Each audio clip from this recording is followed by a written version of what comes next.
বাঙালি বিভিন্ন বাইরের বিভিন্ন রাজ্যে নিপীড়িত হচ্ছে, অপমানিত হচ্ছে, নির্যাতিত হচ্ছে। এটা আমারও অস্মিতায় লাগে, আমিও অপমানিত বোধ করি। এবং মুখ্যমন্ত্রী খুব সঠিক কাজ করেছেন, পদযাত্রা করেছেন এবং সেটাকে মুখর হয়ে তুলে ধরবার চেষ্টা করেছেন।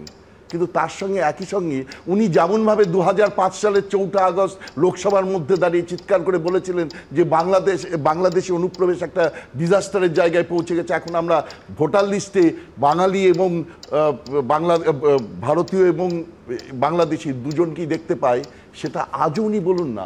আর একবার একটা মিছিল করুন, একটা পদযাত্রা করুন, একটা মিছিল করুন, মুখর হন, দুটো ইস্যুকে একসঙ্গে নিয়ে করুন। আবার অন্যদিকে দেখুন, শুভেন্দু অধিকারী এটা নিয়ে বলছেন, অথচ বিজেপি রাজ্যগুলোতে বাঙালি একের পর এক জায়গায় হেয় হচ্ছে, অপমানিত হচ্ছে, সে নিয়ে শুভেন্দু অধিকারী কোনো কথা বলছেন না। অর্থাৎ তাহলে কি এটা আমরা ধরে নেব যে বেঙ্গল বিজেপিতে এমন কোনো বড় নেতা এখনো হয়নি যিনি কেন্দ্রীয় নেতৃত্বকে সমঝে দিতে পারেন?